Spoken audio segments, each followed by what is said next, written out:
एक मिश्रित ग्रंथि के बारे में बात करेंगे, अंडाशय के बारे में, जो एक फीमेल रिप्रोडक्टिव सिस्टम का पार्ट है। तो अपन इसके अंतर्गत पूरा फीमेल रिप्रोडक्टिव सिस्टम के बारे में ही बात कर लेते हैं। तो अपन सबसे पहले इसके बारे में डिस्कस करते हैं, फीमेल रिप्रोडक्टिव सिस्टम के बारे में। देखो दोस्तों, फीमेल रिप्रोडक्टिव सिस्टम का ये डायग्राम है, ये चित्र अपन डिस्कस कर रहे हैं मादा जनन तंत्र, मादा जनन तंत्र के बारे में डिस्कस कर रहे हैं, फीमेल रिप्रोडक्टिव सिस्टम, मादा जनन तंत्र। देखो, मादा जनन तंत्र का ये इंटरनली डायग्राम है, आंतरिक डायग्राम है। आंतरिक डायग्राम के अंतर्गत अपन देखते हैं ये फीमेल रिप्रोडक्टिव सिस्टम का यूट्रस,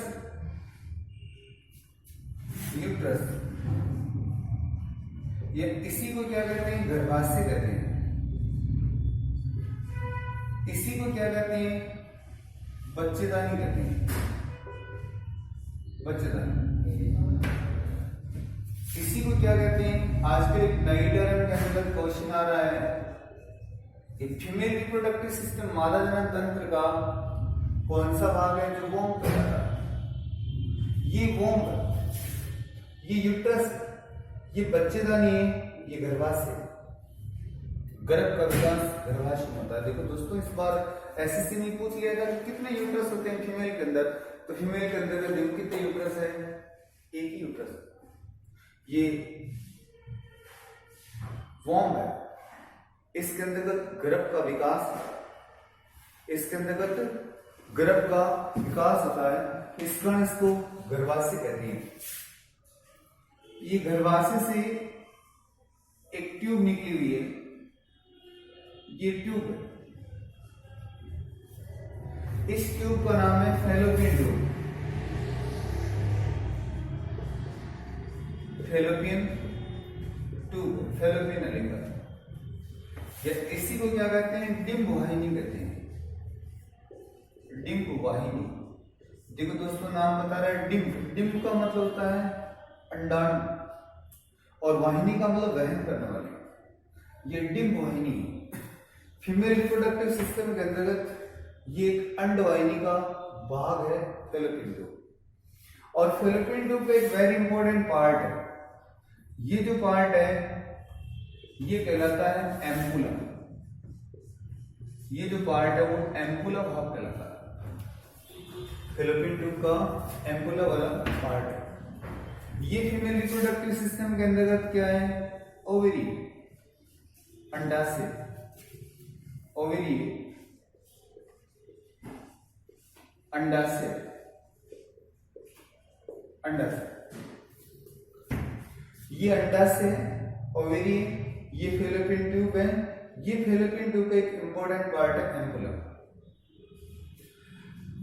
अंडाशय यहां से क्या करता है, अंडाणु निकालता है। ये अंडाणु देखो एंट्रम में गिरता है। ये कौन सा पार्ट है, एंट्रम भाग, एंट्रम एलिमेंट्री कैनाल का भाग है, आहार नाल का भाग है। और एलिमेंट्री कैनाल का पार्ट है आहार नाल का भाग। और ये अंडा यहां आता है, और ये अंडा यहां आकर के धीरे धीरे माइग्रेट होता हुआ यहां पे आ जाता है, फैलोपियन ट्यूब के कौन से पार्ट के अंदर, एम्पुला भाग के अंदर। इसके अलावा अपन देखो, ये जो है ये नेक ऑफ यूट्रस, ये गर्भाशय की गिरोह है, सर्विक्स ऑफ यूट्रस, ये गर्भाशय गिरोह है, गर्भाशय गिरोह होती है, गर्भाशय गिरोह। ये फीमेल का एक इंटरनली रिप्रोडक्टिव सिस्टम है, जिसमें अंडाशय दो होते हैं। अपन एक तरफ देख रहे हैं, जैसा इधर है वैसा ही इधर है। ये लेफ्ट पार्ट है, लेफ्ट पार्ट में ओवरी है, तो राइट में भी ओवरी होती है। एक फैलोपियन ट्यूब इधर है, एक फैलोपियन ट्यूब इधर है। और यहाँ अंडाशय से अंडाणु का क्या होता है, डिस्चार्ज होता है। ये अंडाणु आ जाता है फैलोपियन ट्यूब के अंदर। एक्सटर्नल अपन फीमेल रिप्रोडक्टिव सिस्टम देखें, बाहर का फीमेल रिप्रोडक्टिव सिस्टम का जो पार्ट है ये फैटी पार्ट है। फीमेल रिप्रोडक्टिव सिस्टम का ये जो पार्ट है ये फैटी पार्ट होता है। इस पार्ट के अंतर्गत दोस्तों यहाँ पर हेयर जोन है, हेयर्स रहते हैं। ये मॉन्स वेनरिस या प्यूबिक वेनरिस बात कहलाता है। ये मॉन्स वेनरिस पार्ट है, veneris part. External female reproductive system के अंतर्गत अपन देखते हैं कि एक्सटर्नल फीमेल रिप्रोडक्टिव सिस्टम के अंतर्गत एक कॉमन चेंबर होता है, कॉमन चेंबर। इस कॉमन चेंबर के अंदर दो फोल्ड होती है, स्किन के दो फोल्ड है, एक इंटरनली फोल्ड होता है और एक एक्सटर्नली फोल्ड होता है, दो फोल्ड। इन दोनों फोल्डों में से बाहर का जो फोल्ड है, बाहर का फोल्ड ये लेबिया मेजर, और ये अंदर का जो फोल्ड है स्किन का ये लेबिया माइनर कहलाता है। स्किन के दो फोल्ड, एक तो बाहर का एक अंदर का फोल्ड है। बाहर के फोल्ड के ऊपर हल्के हल्के हेयर्स होते हैं, बाहर के फोल्ड के ऊपर हल्के हेयर्स होती हैं। इन दोनों फोल्डों के अंदर एक कॉमन चेंबर होता है। इस कॉमन चेंबर को अपन कहते हैं बक भाग या वल्वा पार्ट कहते हैं। ये वल्वा वाला पार्ट है जो एक कॉमन चेंबर होता है फीमेल रिप्रोडक्टिव सिस्टम में। इस फीमेल रिप्रोडक्टिव सिस्टम के एक्सटर्नल जेनिटल पार्ट के अंतर्गत, इस कॉमन चेंबर के अंतर्गत, कॉमन चेंबर के अंतर्गत एक वेरी इंपॉर्टेंट स्ट्रक्चर पाई जाती है जो फीमेल की बॉडी का मोस्ट सेंसिटिव पार्ट है, सबसे संवेदी भाग, most sensitive part of female reproductive system. ये जो पार्ट है, ये भाग है, वो क्लाइटोरिस कहलाता है, क्लाइटोरिस, क्लाइटोरिस। हिंदी में इसको भगसीसन कहते हैं, भगसीसन पार्ट है। ये फीमेल रिप्रोडक्टिव सिस्टम का वो पार्ट है कि फीमेल की पूरी बॉडी का सबसे संवेदी भाग है, सबसे सेंसिटिव पार्ट है। पूरी फीमेल की बॉडी के अंतर्गत इस भाग पर सबसे कम पसीना आता है, क्लाइटोरिस के ऊपर। ये सबसे मोस्ट एक्टिव है। उत्पत्ति में पुरुष के एक पेनिस के समान है, पुरुष की पेनिस के समान है उत्पत्ति में। जो उत्पत्ति में दोस्तों से मतियों में समझात कहती है, होमोलोगस कहती है। ये उत्पत्ति में पुरुष के पेनिस के समझात है, इसको होमोलोगस कहते हैं। और कार्य के अंतर्गत पेनिस से भिन्न होते हैं, इस कारण ये समवर्ती, जिनके कार्य समान और उत्पत्ति असमान, उन्हें अपन समवर्ती कहते हैं। अब इस कॉमन चेंबर के अंतर्गत एक और ओपनिंग होती है, सेकंड ओपनिंग, ये यूरिथ्रा की। इस पर दोस्तों सीडीएस के अंतर्गत एक क्वेश्चन पूछा था कि इस प्रकार की कौन सी स्ट्रक्चर है जो फीमेल रिप्रोडक्टिव सिस्टम का भाग नहीं, not a part of female reproductive system, मादा जनन तंत्र का भाग नहीं है, लेकिन ओपनिंग है फीमेल रिप्रोडक्टिव सिस्टम होती है। जो इसकी ओपनिंग फीमेल रिप्रोडक्टिव सिस्टम होती है ये यूरिथ्रा कहलाता है। इसके अलावा इस सिस्टम के अंतर्गत एक ट्रायंगुलर ओपनिंग होती है जिसके ऊपर कवर होता है।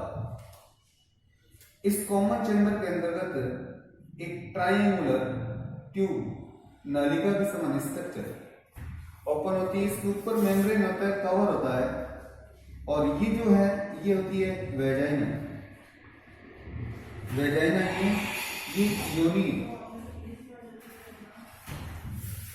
और इस पार्ट के अंतर्गत अदर जो ओपनिंग्स होती है वो ग्लैंड्स की होती है। अदर जो ओपनिंग है वो ग्लैंड्स की है। ये बार्थोलिन की ग्रंथियां होती है, बार्थोलिन ग्लैंड है। और ये बार्थोलिन ग्लैंड के कारण ही ये जो पूरा एक्सटर्नल जेनिटल पार्ट है फीमेल का स्मूथ होता है। इसके नीचे वाले पार्ट के अंदर की एनस है, ये एनल पार्ट है, गुदा का भाग है, और एनएस और इसके बीच का जो एरिया है, ये एरिया स्मूथ स्किन का फोल्ड है, ये फोरचेट कहलाता है। ये पार्ट है फोरचेट वाला भाग। इस प्रकार ये फीमेल का एक्सटर्नल रिप्रोडक्टिव पार्ट है, ये इंटरनल रिप्रोडक्टिव पार्ट है। इसमें देखो यदि सेक्शुअल इंटरकोर्स होता है तो सीमेन वेजाइनस होकर के सीधा यहां आता है, यहां पर शुक्राणु होता है। शुक्राणु और अंडाणु की जो मिक्सिंग होती है वो इस पार्ट में होती है। क्वेश्चन आता है कि फीमेल रिप्रोडक्टिव सिस्टम के किस पार्ट के अंतर्गत निषेचन होता है? अंडवाहिनी के कौन से पार्ट के अंतर्गत? Fallopian tube. और फैलोपियन ट्यूब के किस पार्ट के अंतर्गत? एम्पुला भाग के अंतर्गत mixing of sperm and nucleus, sperm and ओव न्यूक्लियस। शुक्राणु और अंडाणु के प्राप्त केंद्रकों को आपस में मिलना निषेचन कहलाता है। और निषेचन है नेचुरली यदि फीमेल की बॉडी के अंदर होता है तो उसको इन विवो फर्टिलाइजेशन कहते हैं, और ये अंडवाहिनी के फैलोपियन ट्यूब के एम्पुला भाग में होता है। फीमेल की बॉडी की ये जो ग्रंथि है ये इज वेरी इंपॉर्टेंट ग्लैंड। ये अंडाशय, इस अंडाशय का दोस्तों मेन जो फंक्शन होता है वो होता है ओवम का प्रोडक्शन करना। इस कारण फीमेल रिप्रोडक्टिव सिस्टम का प्राइमरी ऑर्गन, प्राथमिक लिंगी अंग कहलाता है, क्योंकि रिप्रोडक्शन के लिए, जनन के लिए जो गेमिट है वो उसका प्रोडक्शन कौन करती है? ओवरी करती है। और एक फीमेल के अंतर्गत मासिक धर्म चक्कर मेन साइकिल, मासिक धर्म चक्कर फीमेल के अंतर्गत देखो दोस्तों ऐसे होता है। मेन साइकिल है, मेन साइकिल के अंतर्गत पहले से लेकर के 3 या 4 दिन तो बीटी होती है, ब्लीडिंग टाइम होता है। 3 या 4 दिन तो मेन साइकिल के 3 या 4 दिन तो क्या होती है? बीटी होती है, ब्लीडिंग टाइम होती है। उसके बाद के अंतर्गत प्री ओवुलेटरी फेज होती है, उसके बाद ओवुलेटरी फेज होती है, उसके बाद में 28 से 30 दिन बाद पोस्ट ओवुलेटरी फेज होकर के मेन साइकिल वापस रिपीटेशन होता है। दोस्तों फीमेल के अंतर्गत यदि साइकिल रेगुलर आता है तो मेन साइकिल के एवरेज 14 से 18 दिन के बीच के अंदर इस हर मंथ एक अल्टरनेट अतांतरित एक ओवरी से एक अंडाशय निकलता है, एक बार राइट से एक बार लेफ्ट से, एक बार राइट से एक बार क्या निकलता है? राइट से एक बार लेफ्ट। दोस्तों चरक के अंदर ऐसा भी लिखा है कि जिस मंथ राइट ओवरी से अंडाणु डिस्चार्ज होता है उस टाइम पुत्र प्राप्ति होती है। जो संतान होती है उसका सेक्स पुत्र होता है। लेफ्ट से डिस्चार्ज होता है उस टाइम जो संतान होता है उसका जो सेक्स होता है वो पुत्री होता है। इस प्रकार शास्त्र के अंतर्गत पुंसवन संस्कार में भी इसका महत्व बताया गया है। ये जो अंडाशय है हर मंथ एक ओम का डिस्चार्ज करता है। फीमेल में दोस्तों मेन साइकिल, एमसी साइकिल, मासिक धर्म चक्र की शुरुआत होती है, उसको मीनार्की कहते हैं। मीनार्की होती है 12 साल की उम्र में, और जब मेन साइकिल बंद होने वाला होता है उसको मीनोपॉज कहते हैं। वो 45 से 55 साल की उम्र के अंदर होता है। इस अपने पूरे जीवन काल में मीनार्की से मीनोपॉज तक फीमेल अपनी पूरी लाइफ के अंदर टोटल एवरेज 350 से 400 अंडों का उत्पादन करती है। 350 से 400 अंडों का उत्पादन करती है। हर साइकिल के अंदर एक अंडाणु का डिस्चार्ज होता है, एक राइट से एक लेफ्ट से। इस प्रकार मेन साइकिल के लगभग एवरेज अपन बात करें 14वें दिन। दोस्तों ये 14वां दिन है आगे आने वाले पीरियड से। जैसे कह दिया कि भाई फीमेल है उसके अंतर्गत मेन साइकिल है 40 दिन से रिपीट होता है, तो ओवुलेशन कब हुआ? 26वें दिन। मतलब आगे वाले पीरियड से 14 दिन कम करके अपन क्या करते हैं? रिस्की टाइम या ओवुलेटरी टाइम निकालते हैं, और इस टाइम ओवरी से एक अंडाणु का क्या होता है? डिस्चार्ज होता है। अब कोई फीमेल के अंतर्गत हार्मोनल इम्बैलेंस है तो इससे क्या होता है? ओवरी से अंडा निकलता नहीं, ओवरी मंडे इकट्ठे होते जाती हैं, जिस known as PCOS, polycystic ovarian disease है। दोस्तों एट प्रेजेंट में 10 कपल शादी कर रहे हैं, 3 की संतान उत्पन्न है, 3 या 4 के। बांझपन बढ़ता जा रहा है। इस बांझपन के बढ़ने के पीछे सबसे बड़ा जो फीमेल कारण 65% है, मेल कारण 35% है। जिसमें से जो फीमेल 65 कारण है उनमें सबसे बड़ा कारण है पीसीओडी, पॉलीसिस्टिक ओवेरियन डिजीज, कि अंडाशय से अंडाणु बाहर नहीं निकल पाता। और अंडाशय से अंदर बाहर नहीं निकल पाता है तो इस ओवेरी में इकट्ठे हो जाते हैं। इस ओवेरी को पॉलीसिस्टिक ओवेरी डिजीज कहते हैं। या देखो दोस्तों, कई बार क्या होता है ओवेरी के अंदर वैसी कोई प्रॉब्लम्स हो जाती है, इन्फेक्शन हो गया, कोई ट्यूमर हो गई, कोई अर्बुद हो गया, कोई सिस्ट हो गया, कोई एनी थिंग्स, किसी कारण से अपने ओवेरी को सर्जिकली रिमूव करना पड़ जाए तो उसको ऑफ्रोटोमी कहते हैं।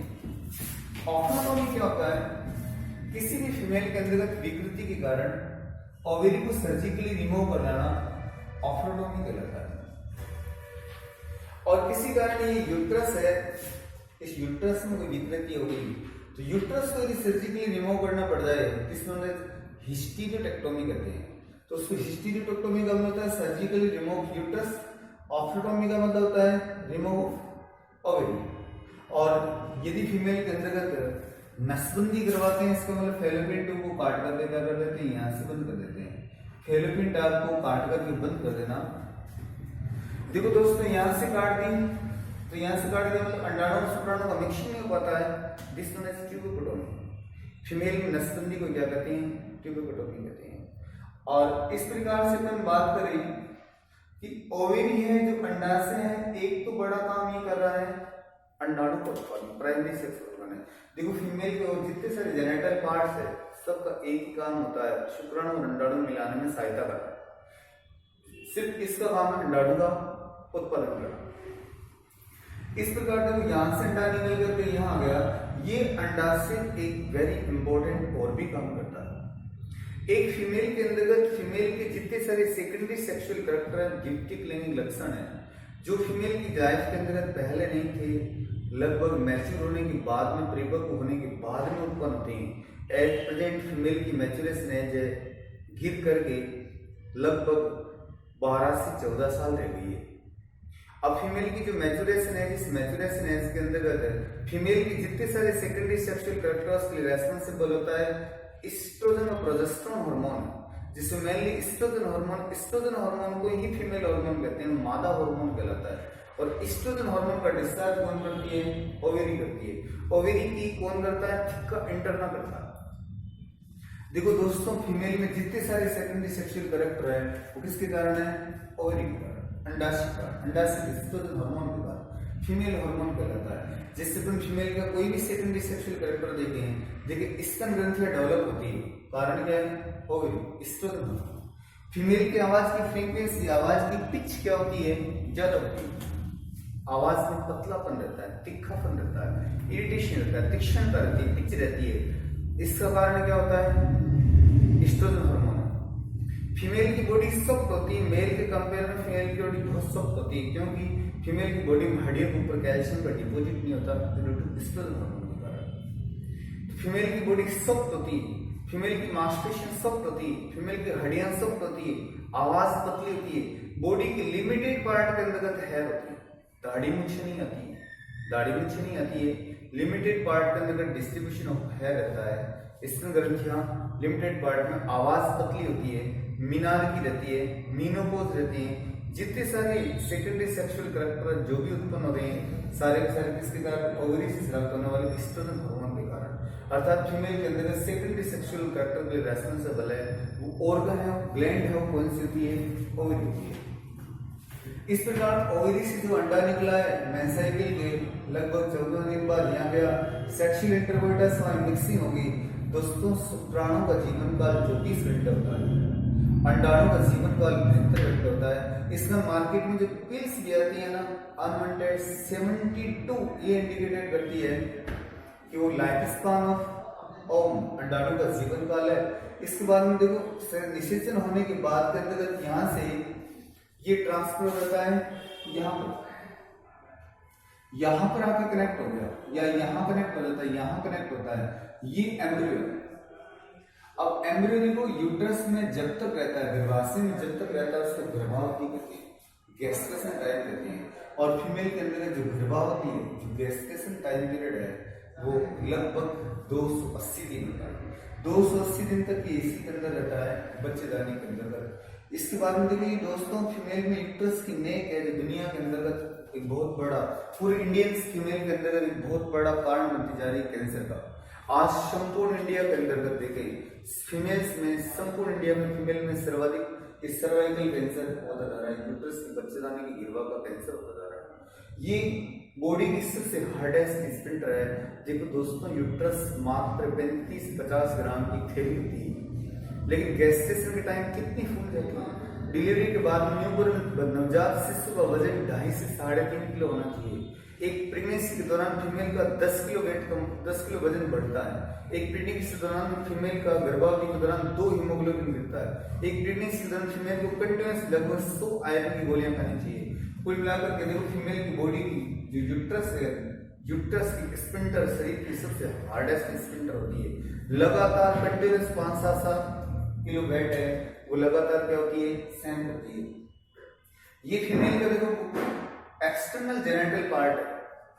क्वेश्चन है फीमेल के एक्सटर्नल जेनिटल पार्ट में सबसे सेंसिटिव पार्ट कौन है, क्लाइटोरिस। पुरुष के पेनिस का सिंगार कौन सा है, क्लाइटोरिस। स्किन के जो फोल्ड है लेबिया मेजर और लेबिया माइनर, जिनका मेन काम प्रोटेक्शन है, जो पुरुष के स्कोर्टल से वर्सन कोर्स के समान है। इस कॉमन चेंबर के अंदर यूरिथ्रा है, यहाँ तो सिर्फ ओपनिंग होती है, ये not part of female reproductive system. ये एक्सक्रीटरी सिस्टम उत्सर्जन तंत्र का भाग है।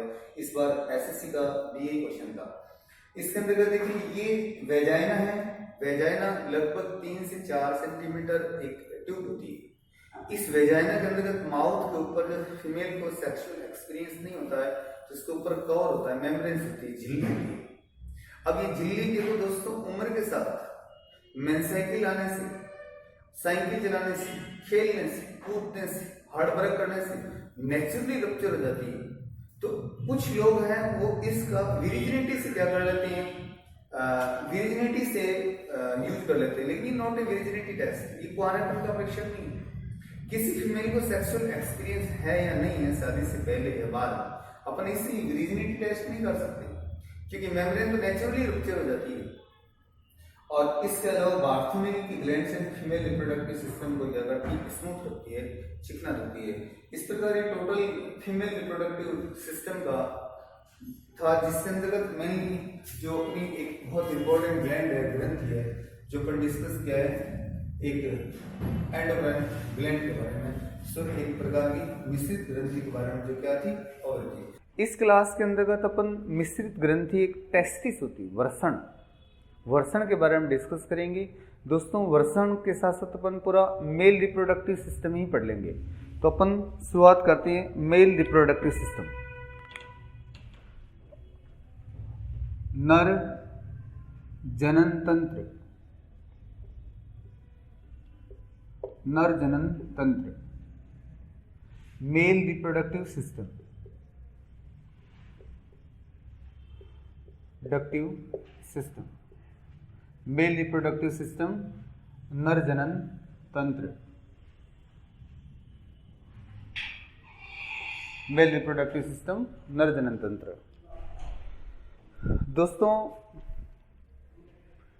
जो मेल रिप्रोडक्टिव सिस्टम है, नरजनन तंत्र है, इस नरजनन तंत्र की सबसे जो मेन जो यूनिट है, मुख्य जो यूनिट है वो होती है टेस्टिस है।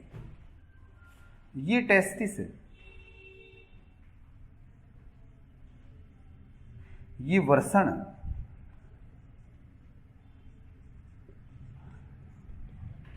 ये टेस्टिस है, वर्षण है।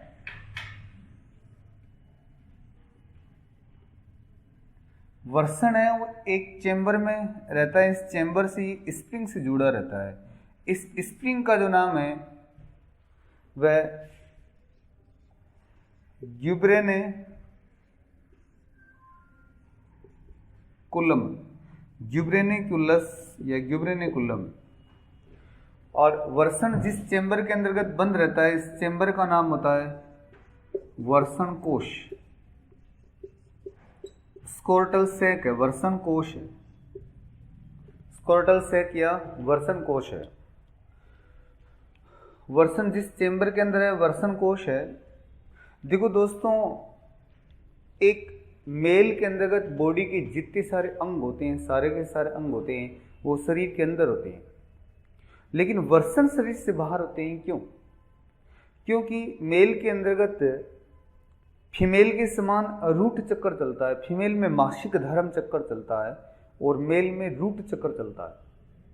रूट चक्र के अंतर्गत क्या होता है, वीर्य में जो क्रियाशील यूनिट शुक्राणु होती है, शुक्राणु का निर्माण होता है और शुक्राणु का निर्माण इस टेस्टिस में होता है। और शुक्राणु निर्माण करने के लिए टेम्परेचर चाहिए 35 डिग्री सेंटीग्रेड। और अपने एक होमोथर्मल प्राणी है, समतापी प्राणी, अपने शरीर का तापमान होता है वो 37 डिग्री सेंटीग्रेड है। इसका देखो 2 डिग्री सेंटीग्रेड कम चाहिए। इसका 2 डिग्री सेंटीग्रेड तापमान को कम करने के लिए वर्षण कोश में शरीर से बाहर रखे गए हैं ताकि ब्लड सप्लाई बढ़े, सरफेस एरिया बढ़े, ताकि टेम्परेचर का कुछ कम हो। तो स्कोर्टल से कि वर्षण कोश का जो टेम्परेचर होता है, इस पार्ट का टेम्परेचर 35 डिग्री सेंटीग्रेड हो जाता है। इसका इस वर्षण के अंतर्गत आराम से क्या होती है, वीर्य में जो प्रेजेंट क्रियाशील यूनिट शुक्राणु है, उन शुक्राणुओं का आराम से क्या होता है, उत्पादन होता है।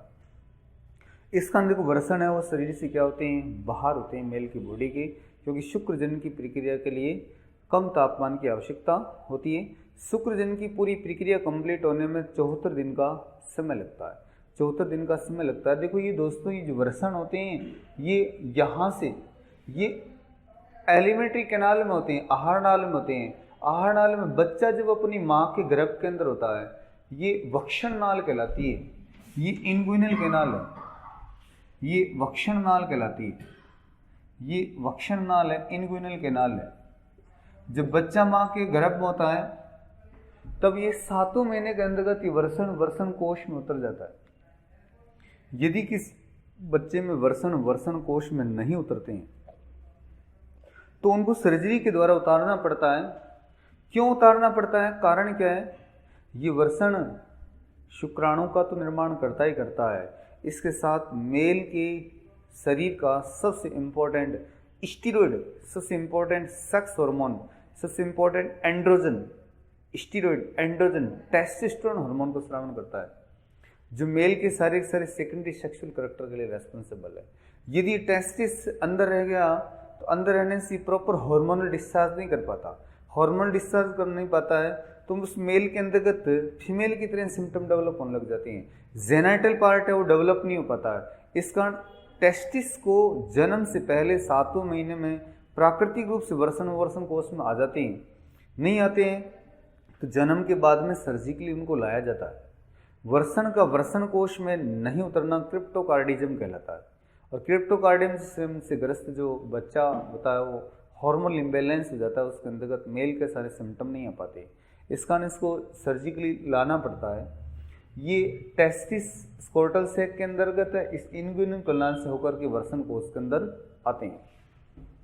देखो दोस्तों, ये जो टेस्टिस है, इस टेस्टिस के संरचनात्मक और क्रियात्मक इकाई, देखो ये वर्षण है। इस वर्षण की स्ट्रक्चरल और फंक्शनल जो यूनिट होती है वो सेमिनिफेरस ट्यूबुल्स है। सेमिनिफेरस नलिका होती है। इस सेमिनिफेरस ट्यूबुल्स एक टेस्टिस के अंतर्गत एक वर्षण में लगभग 900 सेमिनिफेरस ट्यूबुल्स होती है, जो वर्षण की संरचनात्मक और क्रियात्मक इकाई होती है। इस वर्षण की संरचनात्मक और क्रियात्मक इकाई है। इसके अंदर जैसे अपन एक ट्यूबुल्स माने, एक ट्यूबुल के अंतर्गत ये जर्मिनल सेल होती है, जनन कोशिका होती है।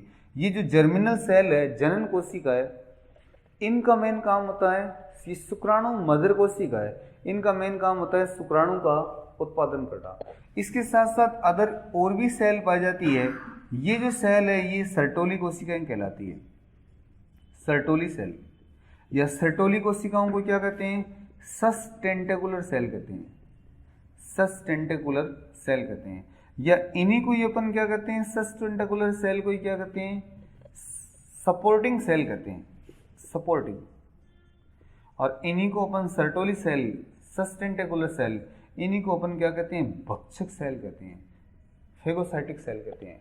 दोस्तों, टेस्टिस के अंतर्गत एक वेरी इंपॉर्टेंट सर्टोली सेल पाई जाती है, जो इनको नर्स कोशिका कहते हैं। इनका काम होता है शुक्राणु को पोषण प्रदान करना, शुक्राणु को सुरक्षा प्रदान करना, शुक्राणु का पोषण, सुरक्षा, जो गंदा मटेरियल पड़ा है उसको भक्षक कर लेती है, ये भक्षक कोशिका कहलाती है। वेरी इंपॉर्टेंट है। ये अनेकों प्रकार के हार्मोन्स भी रिलीज करती है। ये एक वेरी इंपॉर्टेंट इनहिबिन बनाती, इनहिबिन, और ये इनहिबिन क्या करता है, एफएसएच के ऊपर नेगेटिव डालता है इफेक्ट। दोस्तों भविष्य में हो सकता है एफएसएच के ऊपर नेगेटिव इफेक्ट डालता है, इसका मतलब शुक्रजनन की प्रक्रिया को कम करता है। इसका मतलब हो सकता है कि भविष्य के अंतर्गत गर्भ निरोधक गोली मेल के लिए डेवलप हो सकती है। एट प्रेजेंट में दोस्तों जो भी मार्केट के अंतर्गत मालाएन आ रही है, माला डी आ रही है, सहेली आ रही है, प्रोगोइनवा आ रही है, एक फर्जी प्रोडक्ट जैसे मान लो बी गेप आ रहा है, जो भी प्रोडक्ट आ रहे हैं मालाइन, माला डी, प्रेगोइनवा या बी गेप, जो भी प्रोडक्ट्स मार्केट के अंदर सेल हो रहे हैं वो सारी फीमेल के लिए कॉन्ट्रासेप्टिव पिल्स है। तो मेल के लिए कोई कॉन्ट्रासेप्टिव पिल्स नहीं है, लेकिन फ्यूचर के अंतर्गत सर्टोली कोशिकाओं से स्रावित होने वाले इनहिबिन के कारण फ्यूचर ये एफएसएच के ऊपर नेगेटिव डालता है, जो शुक्रजनन की प्रक्रिया को नेगेटिव फीडबैक देती है। अर्थात भविष्य के अंतर्गत मेल के लिए गर्भ निरोधक गोली डेवलप हो सकती है, एट प्रेजेंट में डेवलप नहीं है। ये सर्टोली कोशिकाओं का मेन काम है शुक्राणु को पोषण, सुरक्षा प्रदान करना, शुक्राणु का ध्यान रखना है। इसके साथ साथ एक और भी सेल होती है, उस सेल का नाम क्या है, अंतराली सेल। यह कौन सी होती है, लेडिंग सेल। वेरी इंपॉर्टेंट है, अंतराली या लेडिंग कोशिकाएं क्या बनाती है, एंड्रोजन बनाती है, एंड्रोजन हार्मोन। एंड्रोजन इसका इंपॉर्टेंट हार्मोन है टेस्टोस्टेरोन हार्मोन, टेस्टोस्टेरोन हार्मोन। वर्षण की अंतराली कोशिका इंटरस्टिशियल सेल या लेडिंग सेल के द्वारा टेस्टोस्टेरोन हार्मोन का डिस्चार्ज होता है। और टेस्टोस्टेरोन हार्मोन पुरुष के जितने सारे सेकेंडरी सेक्सुअल कैरेक्टर है, पुरुष में पुरुषत्व है, पुरुष का प्रभुत्व है, उन सब कैरेक्टर के लिए पुरुष के अंदर जितने सारे सेकेंडरी सेक्सुअल कैरेक्टर, जैसे शरीर के ऊपर बालों का वितरण ज़्यादा होना, दाढ़ी मुच्छों का ना, आवाज़ में भारीपन होना, स्तन ग्रंथियों का अविकसित होना, स्पर्मेटोजेनेसिस है। पुरुष में जितने सारे सेकेंडरी सेक्सुअल कैरेक्टर है, अग्रेसिव प्रॉपर्टी है, पुरुषत्व है, गुस्सेला स्वभाव है, क्रिमिनल नेचर है, आपराधिक प्रकृति है, ये जितने सारे प्रॉपर्टी आती है पुरुष में, पुरुषत्व की जो सारी प्रॉपर्टी है वो दोस्तों टेस्टोस्टेरोन या एंड्रोजन हार्मोन के कारण होती है। इसका डिस्चार्ज लेडिंग सेल करती है और लेडिंग सेल किसके अंतर्गत पाई जाती है, टेस्टिस में। कुल मिलाकर के वर्षण की अंतराली कोशिकाएं तो टेस्टोस्टेरोन हार्मोन बनाती है और सर्टोली कोशिकाएं शुक्राणुओं को पोषण व सुरक्षा प्रदान करने का काम करती है। दो वेरी इंपॉर्टेंट सेल है। इस शुक्राणु के अंतर्गत क्या होती है, सेमिनिफरस ट्यूबुल्स है, और ये सेमिनिफरस ट्यूबुल्स है मिल करके क्या बनाती है, रीटी टेस्टिस बनाती है, मिल करके रीटी टेस्टिस बनाती है। और रीटी टेस्टिस से निर्माण होता है एपिडाइडिमिस का, और एपिडाइडिमिस है वो चैम्बर है, वो पोस्ट है जहाँ पर दोस्तों जो शुक्राणु उनका कलेक्शन होता है, शुक्राणु का योग्यता अर्जन होता है, कैपिस्टेशन होता है। दोस्तों शुक्राणु का जो कैपिस्टेशन है, योग्यता अर्जन है, दो जगह होता है। कैपिस्टेशन का मतलब शुक्राणु में वो पोटेंशियल को जाकर के अंडाणु को भेज सकता है। कैपिस्टेशन एक तो स्त्री की वेजाइना में होता है और एक होता है एपिडिडाइमिस में। इन दोनों जगह पर क्या होता है, योग्यता अर्जन होता है। देखो दोस्तों इस प्रकार से होता है, ये मेल रिप्रोडक्टिव सिस्टम है। ये मेल रिप्रोडक्टिव सिस्टम के अंतर्गत टेस्टिस है, ये वर्षण है। इस वर्षण के अंतर्गत जो बाहर जो नलिका निकलती है, ट्यूब जो निकलती है, नलिका निकलती है, बाहर जो ट्यूब निकलती है, नलिका निकलती है, ये है एपिडिडाइमिस। ये 6 से 9 मीटर लंबी होती है। 3 पार्ट होते हैं, कैपुट, कार्पस, कार्डा। इनका काम है शुक्राणुओं का संग्रहण करना, शुक्राणुओं को योग्यता अर्जन करना। इसके बाद में शुक्राणु आगे जो चलते हैं वो चलते हैं एक ट्यूब के अंतर्गत, नलिका के अंतर्गत। इसका नाम है शुक्रवाहिनी, वासा इफ्रेंसिया, ये शुक्रवाहिनी।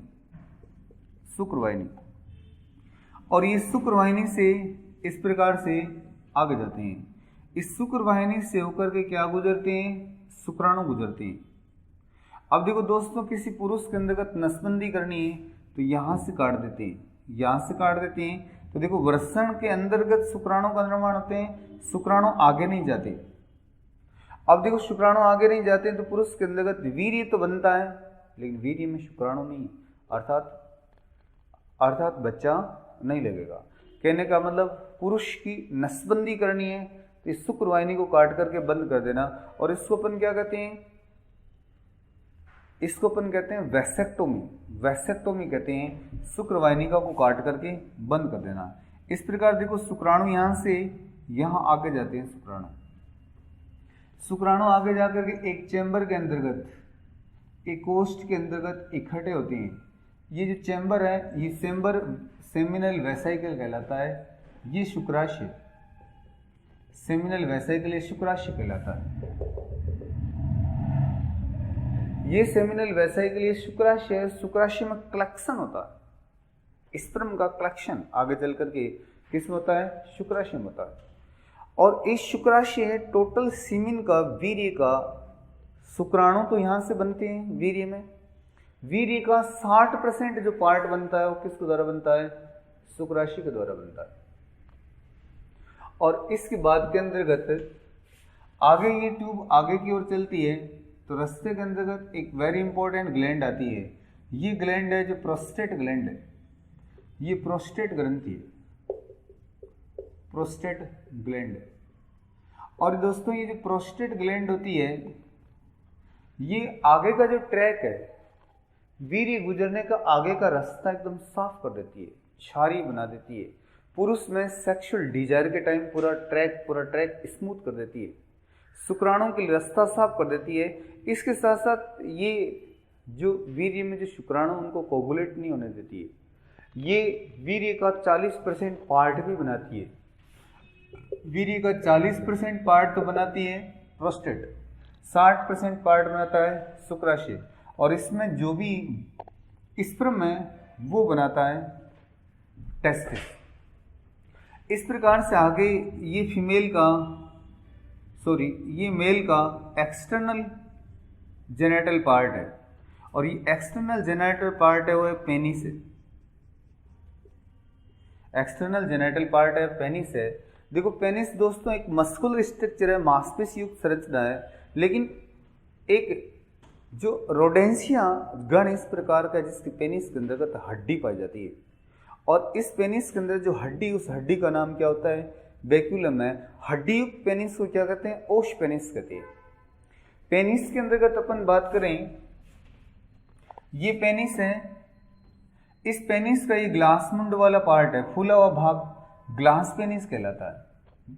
और इसके ऊपर स्किन का जो फोल्ड है, स्किन का फोल्ड को प्रीप्यूस कहते हैं, प्रीप्यूस है। और इस प्रीप्यूस को देखो मुस्लिम धर्म के अंतर्गत इस प्रीप्यूस को काट करके अलग कर देते हैं, और प्रीप्यूस को अलग काट करके अलग कर देना सर्कमसीजन कहलाता है, शून्यन कहलाता है। ये हिंदू और मुस्लिम धर्म में अपन देखते हैं, तो हिंदू धर्म इसको गलत मानता है, मुस्लिम धर्म इसको सही मानता है। अब गलत है या सही है ये तो कंफर्म नहीं है, इसके अंतर्गत कई रीजन है, कई कारण है। ये प्रीप्यूस को काट करके अलग करना सर्कमसीजन कहलाता है। ये फूला हुआ भाग ग्लास पेनिस कहलाता है। इस ग्लास पेनिस के ऊपर वेरी इंपॉर्टेंट ग्लैंड्स पाई जाती है, ग्लैंड्स के कारण स्मूथ रहता है। इस ग्लैंड्स का नाम है टॉयसन की ग्लैंड, टॉयसन की ग्रंथियां। और इस पेनिस के अपन ट्रांसवर्स सेक्शन काट करके देखते हैं, इस पेनिस के अंतर्गत 3 चेंबर होते हैं, 3 रोड है, 3 छड़ें होती है, जिनके अंतर्गत क्या होता है, चेंबर बने रहते हैं। इन 3 छड़ों में 2 ऊपर वाली छड़ें केवर्नस होती है, ये स्पंजिशम होती है। यदि इनके अंतर्गत जो भी चेंबर है, चेंबर में ब्लड भरता है तो पेनिस इरेक्ट होता है, और यदि पेनिस सप्लाई क्या होती है, प्रॉपर नहीं होती है, तो पेनिस है वो इरेक्शन खत्म हो जाता है। इस प्रकार से ये मेल का क्या होता है, एक्सटर्नल पार्ट है, प्रोस्टेट है, मेन जो छारी बनाती है, ट्रैक को स्मूथ बनाती है, वीर्य का 40% बनाती है, शुक्राशय में कलेक्शन होता है, और वर्षण है उसके अंतर्गत सीमेन का निर्माण होता है। देखो वर्षण का एक तो बहुत इंपॉर्टेंट पार्ट है कि मेल के शरीर का प्राइमरी सेक्स ऑर्गन है, प्राथमिक लिंगी अंगक है। और प्राथमिक लिंगी अंगक क्यों है, कारण क्या है, शुक्राणु का उत्पादन करता है। शुक्राणु मेल के शरीर की सबसे छोटी कोशिका होती है, रिप्रोडक्शन के लिए बहुत ज़रूरी है। मेल का गेमिट, मेल का क्या होता है, युग्मक होता है। ये मेल गेमिट का निर्माण करने में बड़ा रोल करती है। इसमें सर्टोली कोशिकाएं होती है, शुक्राणु को पोषण प्रदान करती है। अंतराली कोशिकाएं लेडिंग सेल टेस्टोस्टेरोन हार्मोन का स्राव करती है। इस प्रकार देखो दोस्तों, मेल रिप्रोडक्टिव सिस्टम के ये इस प्रकार से